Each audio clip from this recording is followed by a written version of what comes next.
S K super TMT, the long life TMT.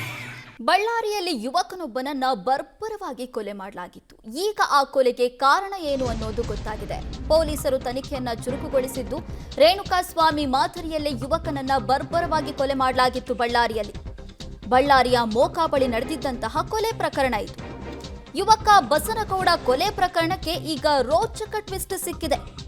ಕೊಲೆ ಮಾಡಿ ಮೃತದೇಹವನ್ನ ಸುಟ್ಟು ಸಾಕ್ಷಿ ನಾಶಕ್ಕೆ ಯತ್ನಿಸಿದ್ರು ಆರೋಪಿಗಳು. ಖಾಸಗಿ ಲ್ಯಾಬ್ನಲ್ಲಿ ಕೆಲಸ ಮಾಡ್ತಾ ಇದ್ದ ಬಸನಗೌಡ, ಆ ಬಸನಗೌಡನನ್ನ ಬರ್ಬರವಾಗಿ ಹತ್ಯೆ ಮಾಡಿದ್ರು. ಹಾಗಾದ್ರೆ ಹತ್ಯೆ ಮಾಡಿದ್ದಾದ್ರೂ ಯಾರು? ಅದೇ ರೋಚಕ. ಈಗ ಕೊಲೆ ಮಾಡಿ ಮೃತದೇಹವನ್ನ ಸುಟ್ಟು ಹಾಕಿ ಸಾಕ್ಷ್ಯನಾಶಕ್ಕೆ ಯತ್ನಿಸಿದ್ರು ಅನ್ನೋದು ಪೊಲೀಸರ ತನಿಖೆಯಲ್ಲಿ ಗೊತ್ತಾಗಿದೆ. ಹಾಗಾದ್ರೆ ಬಸನಗೌಡನನ್ನ ಬರ್ಬರವಾಗಿ ಕೊಂದಿದ್ದಾದ್ರೂ ಯಾಕೆ? ಅದನ್ನ ನೋಡ್ತಾ ಹೋಗೋಣ.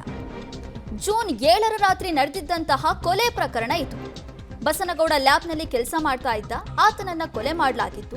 ಮರುದಿನ ಬೆಳಗ್ಗೆ ಮೋಕಾ ಬಳಿ ಮೃತದೇಹ ಪತ್ತೆಯಾಗಿತ್ತು. ಎಲ್ಎಲ್ಸಿ ಕಾಲುವೆ ಪಕ್ಕದಲ್ಲಿ ಅರಬಿಂದ ಸ್ಥಿತಿಯಲ್ಲಿ ಬಸನಗೌಡನ ಮೃತದೇಹ ಪತ್ತೆಯಾಗಿತ್ತು.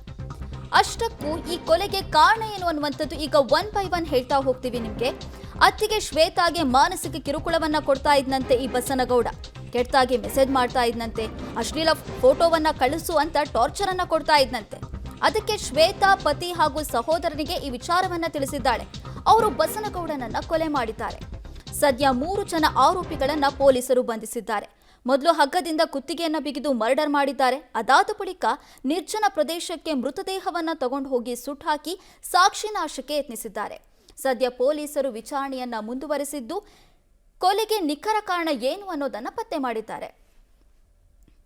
ಈ ಬಗ್ಗೆ ಹೆಚ್ಚಿನ ಡೀಟೇಲ್ಸ್ ಅನ್ನ ಕೊಡ್ತಾರೆ ನಮ್ಮ ಪ್ರತಿನಿಧಿ ಅಂಬರೀಶ್. ನಮ್ಮ ಜೊತೆ ಸಂಪರ್ಕದಲ್ಲಿದ್ದಾರೆ. ಅಂಬರೀಶ್, ಈ ಕೊಲೆಗೆ ಕಾರಣ ಏನಿರಬಹುದು ಅನ್ನುವಂಥದ್ದು ಸಾಕಷ್ಟು ಕುತೂಹಲಕ್ಕೆ ಕಾರಣವಾಗಿತ್ತು. ಫೈನಲಿ ಈ ಕೊಲೆಗೆ ಕಾರಣ ಏನು ಅನ್ನೋದು ಗೊತ್ತಾಗಿದೆ. ಸದ್ಯ ಪೊಲೀಸರ ತನಿಖೆಯಲ್ಲಿ ಏನೆಲ್ಲ ವಿಚಾರ ಬಯಲಾಗ್ತಾ ಇದೆ? ನೈನಾ, ಆರಂಭದಲ್ಲಿ ಬಸನಗೌಡನ ಕೊಲೆ ಪ್ರಕರಣಕ್ಕೆ ಸಂಬಂಧಪಟ್ಟಂತೆ ಸ್ನೇಹಿತರ ಜೊತೆಗೆ ಪಾರ್ಟಿಗೆ ಹೋಗಿದ್ದ. ಅದಾದ್ಮೇಲೆ ಅಲ್ಲಿ ಒಂದಿಷ್ಟು ಮನಸ್ತಾಪಗಳು ಉಂಟಾಗಿ ಬಸನಗೌಡನನ್ನ ಸ್ನೇಹಿತರೆ ಕೊಲೆ ಮಾಡಿದ್ರ ಅನ್ನುವಂಥದ್ದನ್ನ ಆರಂಭದಲ್ಲಿ ಅಂದಾಜಿಸಲಾಗಿತ್ತು. ಆದ್ರೆ ಅದಾದ್ಮೇಲೆ ಕೊಲೆ ಪ್ರಕರಣ ದಾಖಲಿಸಿಕೊಂಡಿದ್ದಂತ ಬಳ್ಳಾರಿಯ ಮೋಕಾ ಪೊಲೀಸರು ಪ್ರಕರಣವನ್ನ ಭೇದಿಸುವಲ್ಲಿ ಯಶಸ್ವಿಯಾಗಿದ್ರೆ, ಅದು ಥೇಟ್ ರೇಣುಕಾಸ್ವಾಮಿ ಕೊಲೆ ಪ್ರಕರಣ ಏನ್ ನಡೆದಿತ್ತು ಅದೇ ಮಾದರಿಯಲ್ಲಿನೇ ಇದೀಗ ಬಸನಗೌಡನ ಕೊಲೆ ಆಗಿರುವಂತದ್ದು ಬೆಳಕಿಗೆ ಬಂದಿದೆ. ಅದರಲ್ಲೂ ಕೂಡ ಪ್ರಮುಖವಾಗಿ ಒಂದು ಅಂದ್ರೆ ಸಂಬಂಧದಲ್ಲಿ ಅತ್ತಿಗೆ ಆಗ್ಬೇಕಾಗಿದ್ದಂತ ಶ್ವೇತಾ ಅನ್ನುವಂಥವ್ರಿಗೆ ಬಸನಗೌಡ ಕಳೆದ 1 ವರ್ಷಗಳಿಂದಲೂ ಕೂಡ ಅಶ್ಲೀಲವಾಗಿ ಮೆಸೇಜ್ ಮಾಡೋದು, ಅಶ್ಲೀಲ ಫೋಟೋಗಳನ್ನ ಕಳಿಸೋದು, ಮತ್ತೊಂದು ಕಡೆಗೆ ಕಾಮತೃಷಿಗೆ ಬಳಸಿಕೊಳ್ಳುವಲ್ಲಿ ಆಕೆಯನ್ನ ಪ್ರಚೋದಿಸುವಂತ ಕೆಲಸವನ್ನ ಮಾಡ್ತಾ ಇದ್ದ. ಸುಮಾರು 1 ವರ್ಷಗಳಿಂದಲೂ ಈ ಒಂದು ಘಟನೆ ನಡೀತಾ ಇತ್ತು.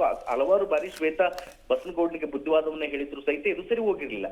ಹೀಗಾಗಿನೇ ಶ್ವೇತಾ ತನ್ನ ಗಂಡ ದೊಡ್ಡ ಬಸವರಾಜ, ಅದ್ರ ಜೊತೆಗೆ ತನ್ನ ಸಹೋದರ ಇಬ್ಬರಿಗೂ ಕೂಡ ಹೇಳೋದ್ರ ಮೂಲಕ ಅಂದ್ರೆ ಜೂನ್ 7ನೇ ತಾರೀಕಿನಂದು ಬಸನಗೌಡನನ್ನ ಮೋಕಾ ಬಳಿ ಇರ್ತಕ್ಕಂಥ ಒಂದು LLC ಕಾಲುವೆ ಬಳಿ ಕರ್ಸ್ಕೊಳ್ತಾರೆ. ಕರ್ಸ್ಕೊಂಡ ನಂತರದಲ್ಲಿ ಅದೇ ಅಂದ್ರೆ ಫೋನ್ ಮಾಡಿ ಆರಂಭದಲ್ಲಿ ಕರ್ಸ್ಕೊಳ್ತಾರೆ, ಮಾತಾಡೋಣ ಬಾ ಅಂತ ಹೇಳಿ. ತದನಂತರದಲ್ಲಿ ಗಂಡ ಮತ್ತು ಸಹೋದರ ಇಬ್ರು ಕೂಡ ಬರ್ತಾರೆ. ಆ ಸಂದರ್ಭದಲ್ಲಿ ಆರಂಭದಲ್ಲಿ ಬಸನಗೌಡನ ಕುತ್ತಿಗೆಗೆ ಹಗ್ಗದಿಂದ ಬಿಗಿದು ಆತನ ಕೊಲೆ ಮಾಡ್ತಾರೆ. ಮತ್ತೊಂದು ಕಡೆಗೆ ಸಾಕ್ಷಿ ನಾಶಕ್ಕಾಗಿ ಕೊಲೆ ನಡೆದಂತ ಪ್ರದೇಶ ಏನಿತ್ತು ಅಲ್ಲಿಂದ 10 ಕಿಲೋಮೀಟರ್ ದೂರಕ್ಕೆ ಆತನ ಮೃತದೇಹವನ್ನು ಎಳೆದುಕೊಂಡು ಹೋಗಿ ತದನಂತರದಲ್ಲಿ ಸುಟ್ಟು ಹಾಕುವಂತ ಕೆಲಸವನ್ನು ಕೂಡ ಮಾಡಿದ್ರು.